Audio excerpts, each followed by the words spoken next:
Hello, this is Ed Schweninger with a message from the King of Kings Stewardship Committee.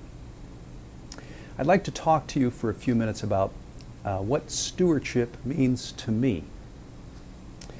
When the topic of stewardship comes up, you probably think of hearing about how we can better manage God's financial gifts to us, the importance of tithing and what God says about tithing.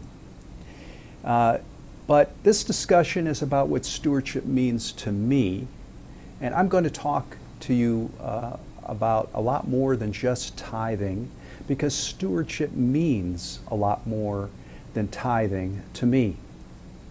Of course, it's important to talk about how we manage our money. And I was recently reminded of this because Jesus talks about money. And he talks about it quite a bit. Of the 38 parables in the Gospels, Jesus devotes 11 parables to the topic of money. But I want to talk about God's gifts in general because money is just one of them. He gives us so much. I mean, everything that we have. Our families, our jobs, I mean, everything. Of the air we breathe, the life that we have, and of course, the salvation that we have in Jesus Christ is all a gift. Our very existence is a gift. And so that's what I want to talk about, is how are we supposed to use this enormous gift. I think a good example actually comes from a parable about money. It's found in Luke 16, and I think you've probably heard it. It's the parable about the fool, or the rich fool. Jesus tells us about a man who's had great blessings in his life, great abundance of grain, and he's done very well as a farmer. And he's acquired a great amount of a great many goods, and so he's run out of space for everything. So he decides to tear down his barns, and he's going to build much bigger ones to store all of the things that he has.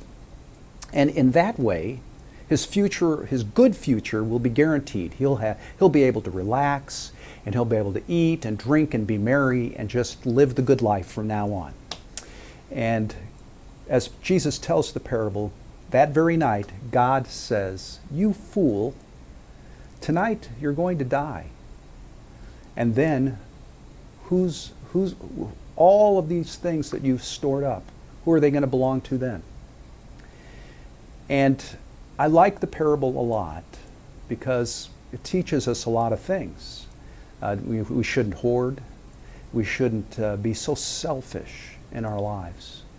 We should share the great many gifts that God gives us, and those are all good takeaways. But Jesus has a great statement about what he wants us to take away from the parable. And what he says is, so is the one who lays up treasure for himself and is not rich in God. Now, that's a great statement, and it takes, you have to think about, what is he talking about here? I mean, how do we live a life that is rich in God? And that's really what stewardship is about to me, because being rich in God is about taking all of the gifts of this life that God has given us and using our lives to share them. And I'm not talking about tithing here, because tithing is really like a 10% commitment. I'm talking about a 100% commitment. This isn't really just my idea. It's God's idea of the way we live. We don't live 10% as a Christian. We don't live 10% loving others. It's 100%. Our life is a offering of service. And that's what stewardship means to me. Stewardship is everything of how we live. It's appreciating how grateful we should be for God's gifts to us, and then living our lives using all of them, all the time in everything we do. Kindness, generosity in everything that we do, and how all of our activities. That is what stewardship means to me. And it isn't just a topic for the fall. It's a topic that we should really think about all the time. We should always be appreciative of how really, really blessed we are, how much God gives us in our lives. That's all I wanted to say today. Thanks for listening, and God bless.